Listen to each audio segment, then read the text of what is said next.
Tuxedos, the podcast where my friends and I become experts on a new thing every week. With me, as usual,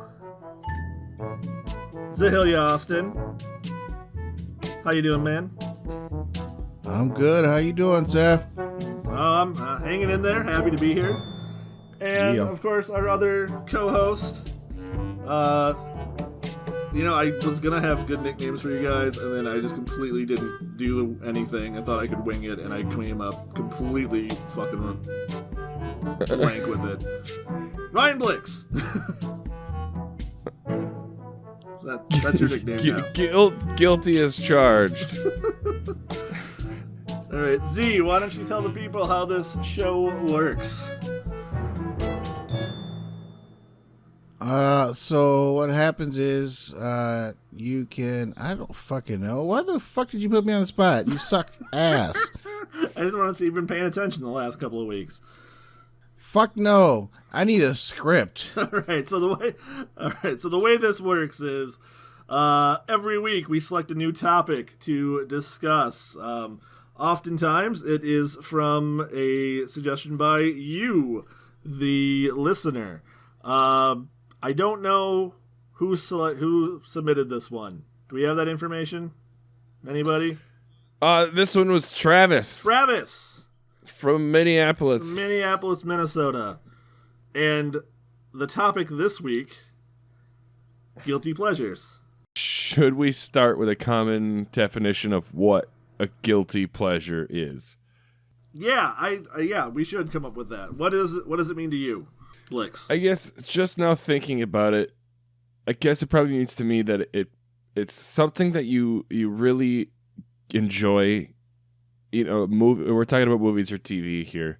Mm-hmm. Something that you enjoy that you wouldn't necessarily want getting out to your friends and family.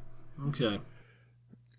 And that doesn't necessarily mean that you're going to give a shit, but maybe it just doesn't align with what you would normally be into. Want to be presented as your image or something. I don't know. I'm just kind of thinking through this out loud, but I think that makes sense. What do you think, Z? Well, I can't go by those guidelines because I'm the I don't give a shit person, and I don't.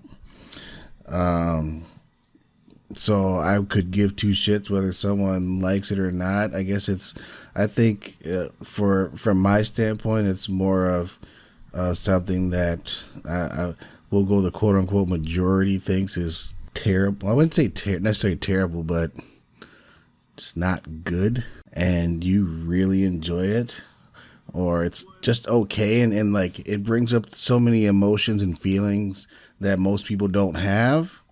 I guess would be okay. My idea of a guilty pleasure. I like that better. That's pretty good. I think for me, a guilty pleasure is something that you enjoy that is maybe like outside of like what your traditional demographic, would be or would consume, sort of a thing. Right. So for instance, I thought about talking about, for TV shows, guilty pleasures. I thought that like WWE pro wrestling could kind of be that's a guilty pleasure for a lot of people. That could be a thing. But that said, I am a bald, fat, bearded white man from semi-rural Minnesota. Pro wrestling is for me. I am the main demographic for that, I feel like. Right, Yes. like average person might look at you and guess that. Probably because I'm wearing like one of like the 10 wrestling t-shirts I own. I am not kidding. I have more wrestling t-shirts right now than I've ever had in my life. It is most of my actual t-shirts at this point. It's sort of like when like that friend of yours who goes to 1,000 band shows and always buys like the t-shirt of the band who's there or whatever. Mm-hmm. I'm that guy, but with pro wrestling. You are that guy. Because I'm gonna figure out how many of these I've got right now. So I've got Bobby Roode. I've got a Stone Cold Steve Austin. I've got Bayley, Finn Balor, Shinsuke Nakamura, Kurt Angle, The Shield, Braun Strowman. I've got a Lucha Libre. Wait, was that Shirt Angle? Was that what you said? Kurt Angle. No. It's no Shirt Angle. Shirt Angle. I've got a Lucha Underground shirt. God, I'm sure I'm forgetting somebody. Did I say Ty Dillinger? Oh, No, AJ Styles. I've got an AJ I- Styles. Alexa Bliss.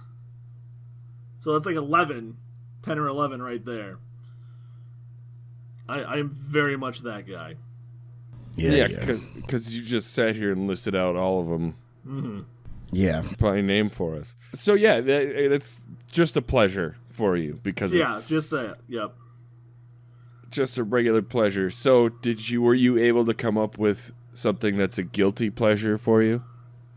Yes, I did.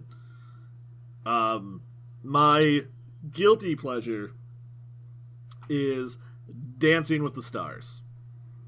Oh, fuck. Oh man. Oh. See? Yeah. No. Yeah. I think that nailed it as far as what a guilty pleasure should I be. would have That's never my fucking shit. guessed it. You kidding me? Oh my god. Fucking hate that shit. Okay. Woo. That's guilty. All right, explain yourself. What do you love about it? Okay, so, I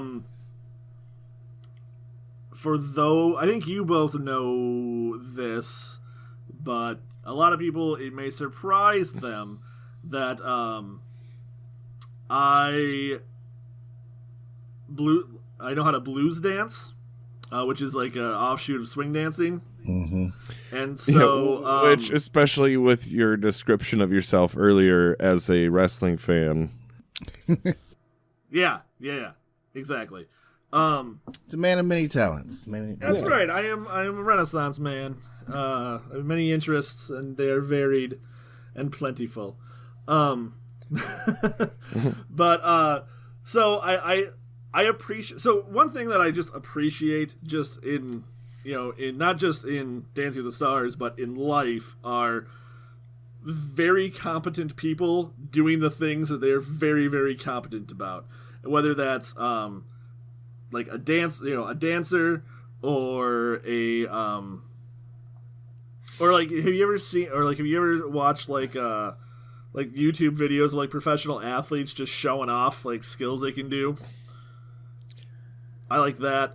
I even appreciate when I was in college, I had a math professor who was from Russia and just fucking loved math. Like, it was his fucking shit. Like, his whole life was math. He loved it. It was his world. And that kind of like enthusiasm and and competency and just skill with it it's always impressive, and I always appreciate it. So that's one thing I like about Dancing with the Stars is seeing professional dancers like pull these like some like people who can't dance very well to start with, kind of like pull them along, like elevate them in a right, and the fact that you do have some competency in right the dancing domain, you can appreciate it that much more how difficult and good these people are. Yeah. Like my favorite dancer on the show, and 100% my man crush. Oh, please do tell. Is a guy from Russia. His name Maxim Smirkovsky. All right. And the thing I like about him compared to a lot of the other dancers on there, the male dancers on there, is he is like a lot of the other male dancers, like they don't have like a very masculine style of dancing. They're strong leads, and because obviously they're all fucking professionals, and they're all really good at what they do. But like the difference between like how like what's his name between Derek and Derek Huff and Maxim is just night and fucking day. Derek is a little bit looser. He's a little bit more, I want to say graceful, but that's not really. But I'm talking about dancers, so they all have like an innate like gracefulness to it, right? But it's a very kind of neutral sort of lead style he has, I guess is the best way to put it. Where Max goes out there and when he dances, he's got this fucking manly, like masculine style of like where he like just commands like the space in a way that nobody else does. He's like, I am here and I am dancing. You watch me now. And you're like, yeah, I'm fucking watching you. So I think I'm getting a sense of it, but how deep is your love? Like how? What the fuck are you asking? Hardcore. That? How hardcore? He knows names. I don't know any of these fucking actors. I don't know any of these motherfuckers. He's naming off dancers. Okay. I'll answer the question. It runs pretty deep. The thing is I will lose. I won't just watch till the end. Like, I don't need to know who wins the whole season if my favorites lose. Whether that's like my favorite celebrities or if Max like gets eliminated. Like the last season I watched, Nikki Bella from the WWE was one of the competitors. Oh god, who was the other one that I liked in this last season? I don't remember. But she was on there. And like on the same night, she and her partner and Max got eliminated, and I just went, well, I'm done with this season. Who gives a shit at this point? Right. So it's basically you just want to see the people you like, and once they're gone, you're done. Yeah, like I'll watch some seasons of Dancing with the Stars have like, you know, are like the rosters are stronger with celebrities than like other seasons. Mm-hmm. So if there isn't anybody who I'm really interested in seeing, the celebrity wise, then I won't watch it. I won't be very interested in it. Yeah, it's almost like the non-football playoffs in sports for me. Like, if a Minnesota team isn't in it, I do not care. Right, yeah. I'm not going to watch anything. Exactly. I did watch, what's his name? The guy who played Carlton on Fresh Prince. Alfonso Ribeiro, is that his name? That sounds right. That's close. Yeah. He took it, a couple of seasons ago, he took the whole thing down. Because he's a fucking great dancer. I would imagine. And I watched that whole season because I was cheering for him. I'm like, I know this is the favorite. I don't give a shit. he got 9s on the first night, and nobody does that. I'm like, all right, let's see how far he goes before like they try to eliminate him over some bullshit. And then he was just too good for them to actually like eliminate him. Right, and that seems like, and he's the only person from that show that I remember kind of leaking into, like, he became kind of a meme because he was so good. Yeah. Didn't Emmett Smith won? Didn't Ocho Cinco win? I don't think Ocho Cinco didn't win. Ocho Cinco definitely did some shady shit. Was it Michael Irvin Cheryl that won?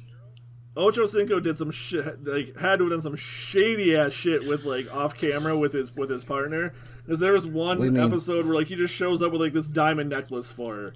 And he's like, here, he's looking all kind of sheepish and shit. I'm like, oh, that dude, that motherfucker did some fucking shit. What's shady? Why is it shady? He dropped a dick on her. I would have did the same. I don't know. I probably did the same because they toned. No, it wasn't. He wasn't dropping. He wasn't giving this girl jewelry because you know that like. Yeah, it's like, okay, yeah, you're like...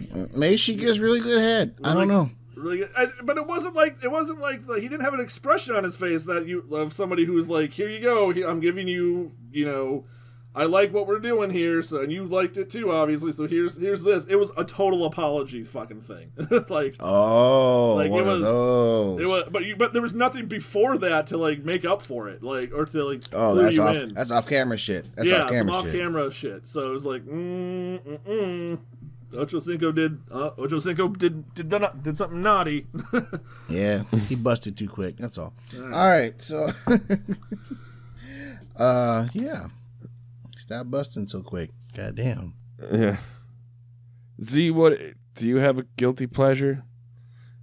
All right, so I've been like racking my brain over this all fucking day and all yesterday. And I have one TV one, but I have a whole bunch of movie ones, and I'm not sure if they're really guilty pleasures. And so I wanted to list off my movie ones, and I want you guys to tell me if it should be considered a guilty pleasure. Okay, I'm really hoping your TV one is One Tree Hill, but let's do the movie thing. I have no idea what One Tree Hill is. Yeah, it's a show for white people. Shit. Well, there you go. All right, first one: 10 things I hate about you. I would stop the earth to watch that movie if it is on. I will just stop. I don't think doing so. Everything. I'm gonna say no. No, I'm crossing it off the list then. Yeah, because you're you're a theater guy, and that's a very Shakespeare. That's a Shakespeare update, so that makes sense to me. Yeah, I agree. The Cutting Edge. Never heard of it. Oh, that sounds familiar. Who's in that? D.B. Sweeney. Fuck is that? Okay, so it's a movie about Olympic pair skater who cannot find a partner, and an ex-Olympic hockey player who cannot skate anymore because he got busted in the eye. Yeah. Okay, yeah, 100%.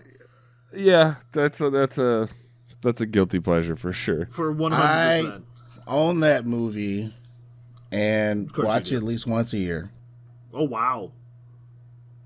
Dude, I don't know why I should not love this movie, but I absolutely love it. What about it do you love so much? I like the two, how they're assholes to each other the whole fucking movie. Like little fucking kids when they really want to fuck. And then once they come to a climax where like, you know what? I ain't doing this. I'm like, all right, fuck it. And he goes fuck someone else. I love it. He's like, fuck it. I'll go fuck this bitch over here. Well, you said you didn't want the dick, so I put the dick somewhere else. Fuck you. I loved it. And then they eventually came back together anyway. I don't know why. I love the movie. All right, so we're one out of two so far. Yep, What's the next 50%. one? 50 First Dates. Oh, yes. That's borderline for me, but probably I'm yes. leaning yes. I absolutely love that movie. I mean, it is a good movie. I'll watch that movie if it's on too. So I don't. I saw it once and that was enough.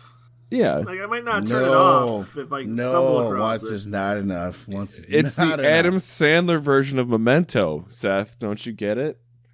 You gotta watch it several times in order to get all the clues. Oh man, no! I didn't see. Nobody told me that. You didn't hold out on me. You gotta tell me these things, man. Well, 50 First Dates hasn't come up before. No, and there's probably good reason. I absolutely love that movie. Seth, right. You're a yes. I'm going to be a no. I'll say no. Okay, we'll get that. Since there's one no, I'm just going to cross it off. Right. So, Over the Top. No. It's not a guilty pleasure? No. We might be the demographic for that, though. That's true. That's true. Fair enough. Starship Troopers. No. Ooh. That movie wails. Okay, that's no. So I love that only movie. One guilty pleasure. No. Just because I love it doesn't mean it's not a guilty pleasure. It did get a riff tracks done of it. That doesn't happen to good movies. The acting in that movie is absolutely atrocious. It is the worst. It is bad. But killing fucking bugs, the whole drafting and oh god, it's so great. I feel World War One, World War II. I feel it in my heart across the world. I love it. I'm gonna say yes. I'm gonna say that is a guilty pleasure and one that I share with you. Well, I've never seen it, so I guess I can't. I don't know if I have a vote. Oh wow, Blix. All right. Next, Flash Gordon. Ooh. I think that's the same thing as Starship Troopers. It's another terribly acted, horrible CG, terrible, but it's so bad. It's so good. Yeah, I'm gonna say yes. All right, Sucker Punch. Is that the one? Was that Zack Snyder with all the chicks in the asylum? Yes. That movie sucks. Absolutely love it. That movie was garbage. I love the concept. Concept was cool. I love the fight scenes. I thought it was brilliant how they kind of mixed the two. You know, and she's out there and she's fighting, but she's actually dancing to get away from thinking about all the horrible shit they're probably doing to her ass. Beautiful, beautiful, beautiful. Love it. Lex, tell me you've seen Sucker Punch. No, I've never seen Sucker Punch. Oh, Jesus. I gotta get you out more. Or keep me in more? Maybe. All right, these last two are, I can guarantee you guys are gonna just flip your lids on. All right.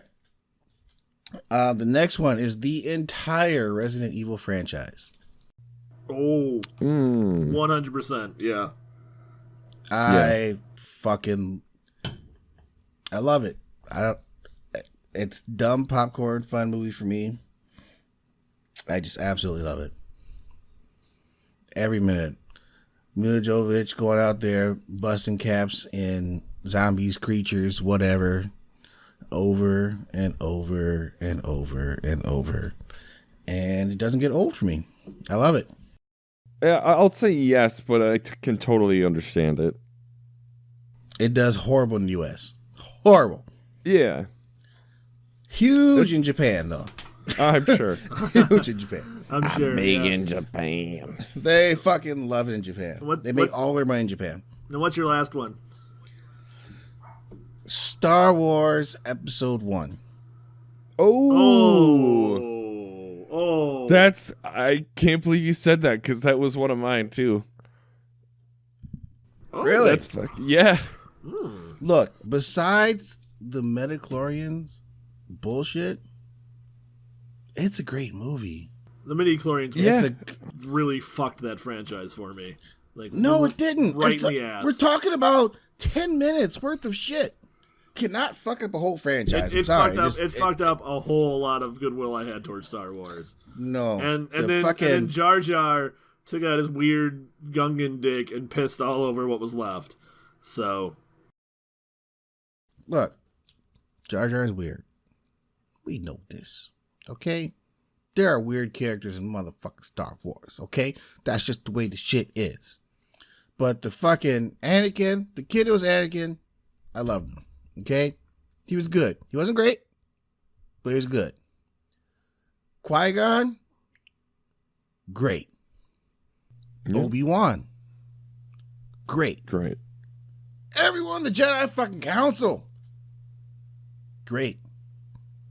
Pod racing, Awesome. fucking great. pod racing was fucking sweet. I mean, shit. Darth Maul? Awesome. Holy shit. Best part of the movie. Are you fucking kidding me? We went through all this shit, and then at the end, you give me, the Battle of the Sith. Man, come on. You can't take, you fucking a little portion, like 10 fucking minutes of that movie, you take it out, and people absolutely love it. I guarantee it. But no, everyone's focused on that little bit. Jar Jar and motherfucking metachlorians. You take that shit out, you can leave Jar Jar in. Just take out some of his bullshit. But other than that, the movie's fucking great. I don't care what anyone says. Episode 2, fucking horrible. But and that one was, they're like, episode 1 had such a terrible reception that they just basically made George Lucas start from complete scratch for episode 2. And I don't know if it would have been great, but I think it would have been better if he would have just stuck with what he originally wanted to do. Just stuck with where he was going, because episode 1 was, I'm sorry, but that movie was fucking great. So I didn't think episode 3 was that bad either. No, it wasn't. I thought episode 3 was the best one out of the prequel trilogy. But I knew there'd be some controversy around episode 1. Oh God, I hate. Let me tell you why I hate midichlorians and why it almost ruined. You don't Star have to Wars explain for it. me. I hate midichlorians too. I hate midichlorians. But go ahead. Yeah, I think it's stupid. But go ahead. Do you think Star Wars, contrary to what 90% of the people out there will say if you ask them what genre it is not science fiction. It is science fantasy. It's it's starships and laser guns and fucking space magic. Keep your goddamn bullshit, George Lucas future science or past science or whatever the fuck it is with that timeline. Like, you don't need to explain the Force beyond what fucking Obi-Wan said in the original trilogy. You don't need that. Though, let it be a fucking mystery. Let it be magic, and because otherwise it's not like it's just fucking stupid. Like it takes away so much of the charm of it. It's almost a genre breaker. Something real quick here. The reason I feel like I can enjoy the prequels, I'm not saying I love them, but I can enjoy them, is that I didn't grow up a huge Star Wars fan either. So like, I didn't grow up with all this, pent up nostalgia for the Star Wars movies. And so I was able to watch those movies. I was able to kind of separate those movies as just movies on their own. And in that sense, like, you take them out of the Star Wars universe, other than episode 2, I think they're totally viable, entertaining movies. But yeah. But okay, so what I was gonna say was well, finish it. Finish it. What you saying? Finish what you're saying. Boy? If you would have presented me, episode 1 with the midichlorians, and I agree with you, they should be cut the fuck. If they were cut the fuck out, it would put that movie in a much better light in my head. I'm sure of it. But like, it's so. What's the word I want? I can't come up with the word I want. But it's so opposite of what the actual feel of what they had established for that universe. And I understand, like, if you take it out of the Star Wars like context and mythos, maybe they're great. They could be like great standalone movies, or even, a great, point A to point C trilogy kind of thing. But like, you gotta cut that midichlorians bullshit. It takes all of your like lore that you've got set up there, and like the basic foundations. Like, there is this mystical force. Oh no, it's not. It's just some bullshit in your cells. It's all science. Like, it almost is trying to turn Star Wars into almost some sort of like, almost like a not hard sci-fi, but like, it even takes away from like the more like fanciful like science fiction that maybe that could still work in. I don't know. It's such a. I don't want to talk about it anymore. Blix, what's your guilty pleasure? I feel like this is pretty lame compared to all of your guys's. My guilty pleasure TV show is Roseanne. Not a guilty pleasure. No, not at all. Can't count that. That is one of the greatest. And they're remaking it, too. I know. I'm pumped. Ugh. I cannot wait. God, I love that show. I'm sorry, I can't give you that one. Yeah, I don't think it's a guilty Pick pleasure. something else. That's all I could come up with. I was thinking about this all day. I couldn't think of anything. Well, thank you. All right. Yeah, so maybe we just end on that. Okay. I do have one TV show. Oh, yeah. Let's go back to that. That I had for guilty pleasure. It's very obscure. I don't even believe I'm about to say this. All right. I think it was on the channel TLC, and it was a show called Bridezilla. Oh, man. Yes. And it's about these bitchy ass females who are about to get married, and how spoiled rotten brats they were, and how their husbands all took it up the ass and just dealt with it, or their future husbands. So it starts off from getting the dress and preparing for the wedding all the way up to the wedding and afterwards.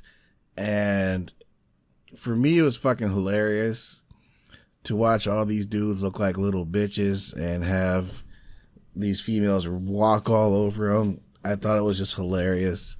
Yeah, it's That actually kind of made me realize that maybe I really love a lot of the stuff that's on HGTV. I grew up with that on, and I grew up with that on the TV, and so I get into it. I'll stay up and watch the Property Brothers to see what happens Property with Brothers. Oh God, I'm a HGTV nut too. Actually, it's probably a good thing I didn't have it, because seriously, between HGTV and DIY Network, which is owned by HGTV, God, I watch every fixer-up show, every buy and sell property show. But Property Brothers, where they buy the house and then they say, all right, well, you can either get this fancy house or I can do this one over here and put a little money into it, and I'm going to show you a 3D model of how cool it's going to be, and we're going to do this, we're going to do that, it's going to be great. One of the but guess what? We're running out of money and time. Always running out of money. One of the Property Brothers was on a season of Dancing with the Stars. Are you sure? 100%. Are you sure it wasn't both of them? Well, they're twins, so I don't think that I can't really describe. That probably wouldn't help. So they actually pulled a coup on shit. It was like NBA All-Star Weekend thing where they were playing on the same team. One was good and one fucking sucked. And one fouled out. The one that was good fouled out. And they think he traded jerseys with his brother who came in, because all of a sudden the shitty one was good. And that's goddamn. God bless identical twins. That's all I'm going to say. So Seth was the one at Dancing with the Stars. Was he like it was Drew. Polished real estate guy? It was Drew Scott, whichever one that is. I think he's the real estate one. He's the real estate one, yeah. He's the true athlete. Really? I would have thought the guy who's the contractor He sucks. athlete. No. He is skilled. He's a skilled laborer. He doesn't have time. From Dancing with the Stars that Drew Scott is like a 3rd degree black belt in karate. Wow. Yeah. And he lost like 30 some pounds leading up to and during the course of the show. So just a little, just bringing that back around to my guilty pleasure. There you go. There you go. Speaking of bringing things around, you should bring it on around to Twitter and follow us at Podcast MIT. You can also find us on Facebook, Monkeys in Tuxedos Podcast. And be sure to subscribe, like, and review us on the iTunes, where you're probably listening to us right now, I hope. This was a this was a good show, I think. I don't feel any guilt at all about it. How about you guys? All pleasure, no guilt. Pleasure. I would have to agree. So, I'd like to thank you for listening, and we're okay if we're your guilty pleasure. I'm winking, but you can't see that.